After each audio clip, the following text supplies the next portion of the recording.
The hardest hit is never the one you see coming. Ever since last season, there has been one specific character that Tariq has been overlooking. And this mistake could lead to a fatal end for Tariq this upcoming season. Tariq has been so focused on Noma that he doesn't realize what is actually taking place in the shadows. This one person may hold the key to Ghost's return. Whether it may be for the better or worse. I'm sure by now you are wondering who I may be talking about. Ron Samuel Jenkins, better known as RSJ, currently holds the most power out of everyone in Book 2. Ever since he was introduced, there has seemed to have been unknown intentions that he has for Tariq. In this final part of my Ghost Town series, I will break down what RSJ's real agenda is for Tariq and take a closer look into his true intentions. And toward the end of the video, I will give 2 scenarios that will most likely unfold at the end of Season 4 and show how Ghost may be tied into everything. Ever since RSJ made his debut onto Power Book 2, there have been multiple suspicious moments and actions from him that have been very telling. In Episode 3, when RSJ made his first appearance, Lucas Weston needed RSJ to become an investor within Weston Holdings with hopes to draw more millionaires to invest in the future. If you notice, when RSJ first walks into the room and is introduced to Tariq and Braden, he completely ignores them and doesn't acknowledge Tariq. RSJ. This is my associate Tariq. Braden, you got 2 minutes. And something really doesn't add up with this scene. I've noticed that you have been rather selective with who you allow to invest with you. Not a lot of oxygen on the mountaintop, RSJ. I only take investors with resilience and balls. That right, because a number of the people you turned away are close friends. Ask yourself this question. If RSJ already knew about Lucas Weston denying his friends from investing with Weston Holdings, then why in the world would he even give Lucas Weston the time of day? I will get back to that later. Once Tariq caught RSJ's attention by complimenting his speech, I believe what took place moments after is what really caught RSJ's attention. I got to meet RSJ, right? That's right. What's your name? I'm Tariq St. Patrick. To meet you, Tariq. As you just saw, the moment after Tariq told RSJ that he was a St. Patrick, RSJ gave him a look of assurance as if he realized who Tariq was. I don't buy into RSJ not being aware of the Ponzi scheme that was going on at Weston Holdings, and here's why. Simple. Invest with us. We have the highest, most consistent returns on Wall Street. So I've read. And how exactly do you achieve that? We hire the best, cutting-edge research, analytics, and, to be honest, my gut. So you've got a golden gut. As you just saw in that scene, RSJ's questions came off a bit sarcastic, as if he was already well aware of what was going on at Weston Holdings. I believe that this was very telling and made it quite clear that RSJ already had somewhat of an idea or prior knowledge about Weston Holdings doing shady business.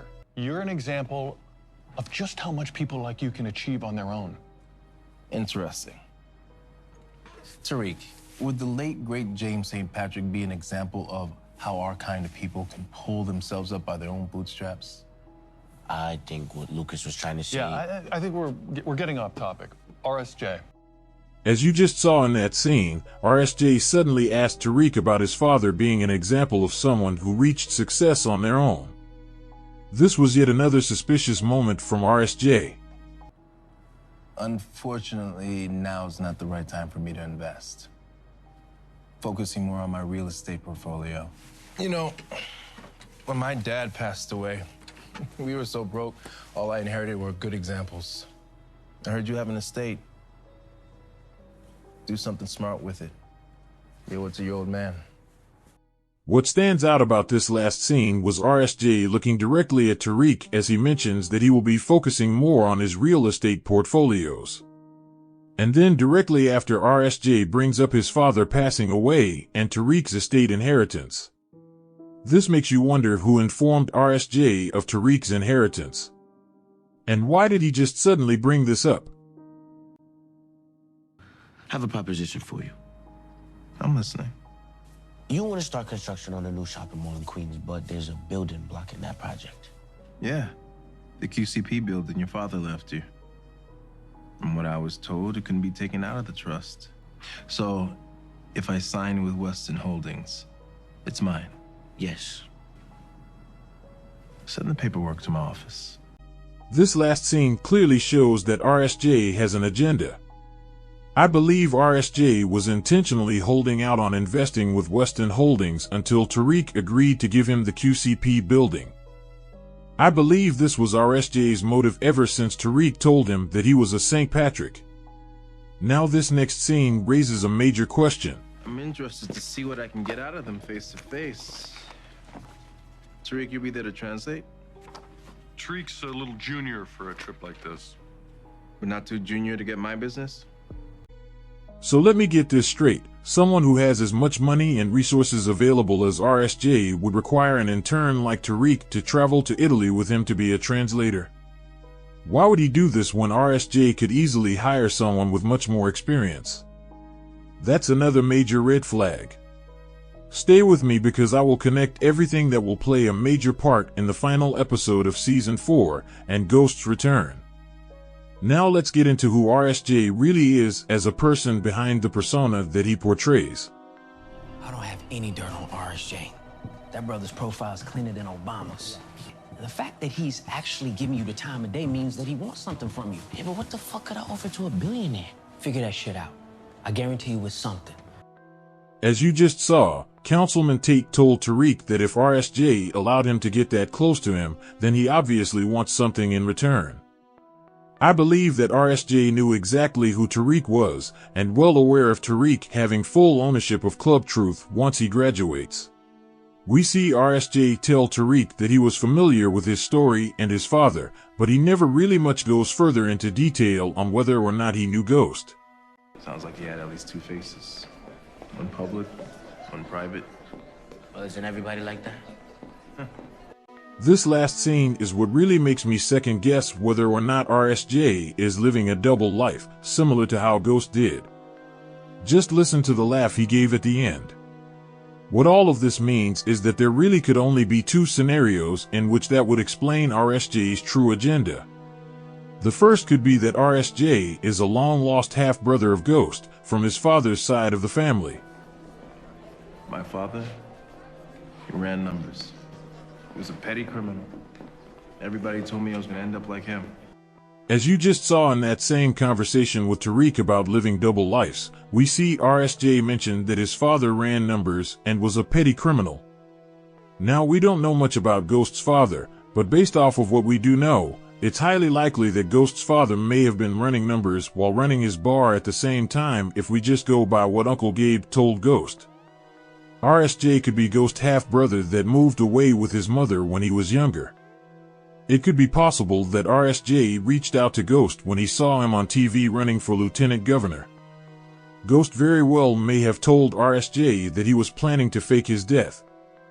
And once RSJ came across Tariq and learned that his last name was St. Patrick, he might have contacted Ghost and told him about Tariq being an intern for the shady Weston Holdings firm. And from here Ghost could have had RSJ use his influence and power to get back the QCP building in exchange for taking Tariq under his wing. Ghost may have felt like RSJ was the perfect person to set a good example for Tariq since he wasn't around anymore. Which is why I believe that the person we see in the shadows of the Season 4 trailer approaching Tariq is not Ghost, but RSJ. At some point in this season, RSJ will make an offer to Tariq that will help them both get back the money they lost with Weston Holdings. And the offer could be for Tariq to convince Simon Stern to sign over ownership of Club Truth to RSJ.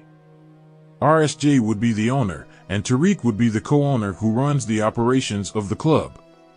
And in the final episode we could see Tariq waiting for RSJ at Club Truth to discuss plans for the future of the club. Until RSJ shows up with none other than Ghost. Then the camera cuts to Ghost along with Tariq's reaction, the screen fades to black, and the show ends leaving us with a cliffhanger. But on the other hand, there is one last scenario that could unfold which would be much more shocking. RSJ could in fact be Ghost's half-brother, but what if RSJ has been slowly pulling in Tariq to get payback for the death of their father? Pay close attention to RSJ's expression in this next clip. Weston Holdings is a Ponzi scheme. You don't get a penny back from what you've invested. Are you suggesting that I blackmail Lucas Weston? I'm suggesting that you don't let him fucking rob you. Hold the fuck up. I was walking away from the Westons before your shady ass pulled me back in. The reaction from RSJ learning about Weston Holdings being a Ponzi scheme seemed fake. That last scene clearly showed the manipulation from RSJ. RSJ was the one who originally asked Tariq about his estate inheritance, as I showed earlier in the video. Tariq only made the offer to give up the QCP building after Lucas Weston convinced him to pull RSJ in to close the deal. So for RSJ to call Tariq shady and blame him for everything was clearly a tactic. RSJ definitely has another side to him, and I believe that we will see a much darker version of RSJ this season. What if RSJ is in fact Ghost's half-brother who Ghost never knew about, that moved away with his mother at a young age? What if RSJ has been secretly plotting to get his revenge on Ghost for the death of their father? What if RSJ felt like Ghost was responsible for their father's death? And since Ghost isn't around anymore, what if RSJ has been planning his revenge on Tariq? This leads me to the final scenario that could play out in the finale. In the final scene, we could see RSJ set up Tariq by having him sign over Club Truth and have Tariq be a co-owner. As Tariq is waiting for RSJ at Club Truth, we could see RSJ appear from the shadows and shoot Tariq. From there, Tariq falls to the ground attempting to crawl away. But then RSJ stands over him and reveals that he has been plotting on Tariq ever since their first encounter. And just before RSJ is about to pull the trigger, Ghost appears and kills RSJ. The camera cuts to Ghost pointing the gun at Tariq, and the scene ends in yet another cliffhanger. This would set up a future spin-off showing what happened moments after everything took place. I still would not rule out RSJ being connected to Noma in some type of way. If you want to know what this spin-off would be about, tune into my next video where I will predict and lay out where the spin-off could take place, which characters would be included in the spin-off, and the main plot that everything could be centered around. Do you think RSJ has another side that has yet to be revealed? Could you see Ghost coming back to save Tariq in the finale? Let me know in the comments. Thanks for watching. Please like, comment, and subscribe for all things within the Power Universe. See you all next time in the Universe of Power.